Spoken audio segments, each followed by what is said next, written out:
became scared of it. So I avoided it, and any subject that I thought required math, including coding, statistics, and engineering, and focused on history and writing, where I was more comfortable, and I knew I would do well immediately. I didn't realize it at the time, but I wasn't alone. Thousands of girls of all ages tell me the same thing, that they're just not good at math or science. They tell me they're scared of subjects that seem too technical, like coding.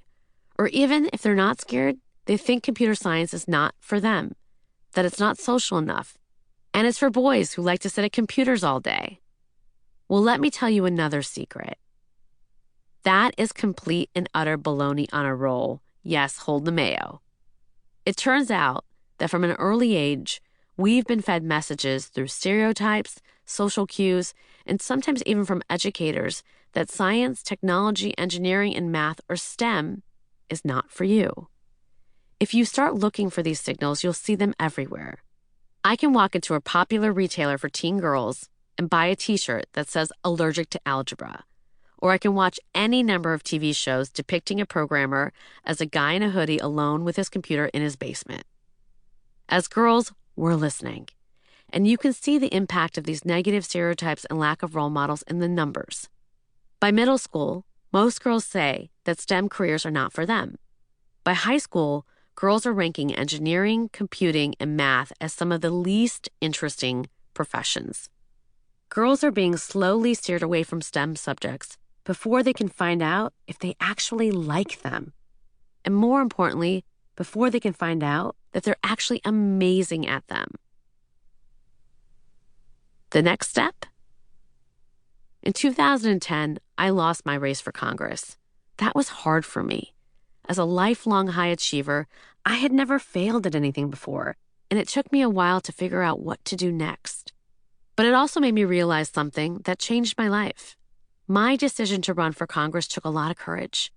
I had to be brave, and even though I failed, I knew that I had tried. I had reached outside my comfort zone and done something new, something different, something scary.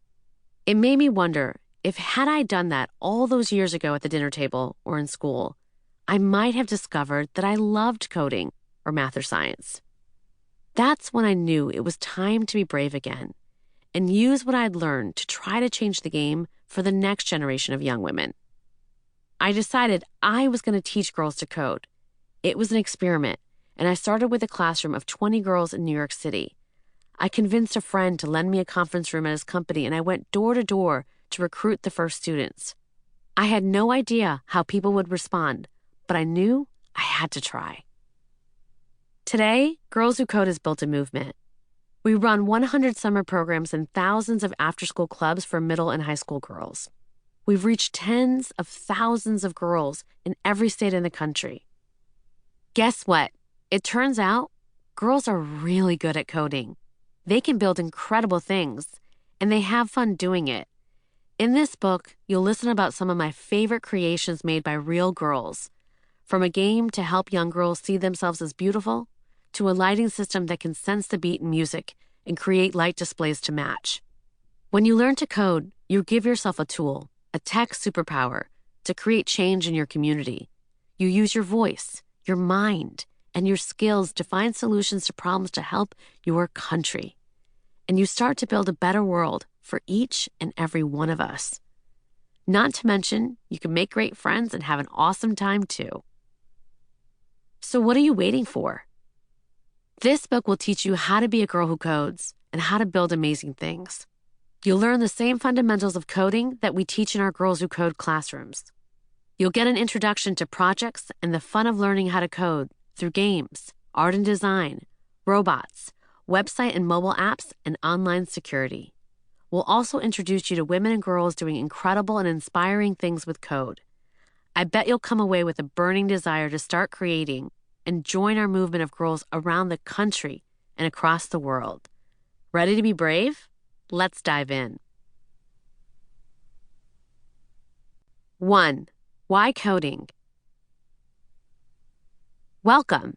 Yes, you, the one listening to this book. So glad you made it. What brings you to coding? Maybe you're already into computer science and want to learn how to do more. If so, that's great.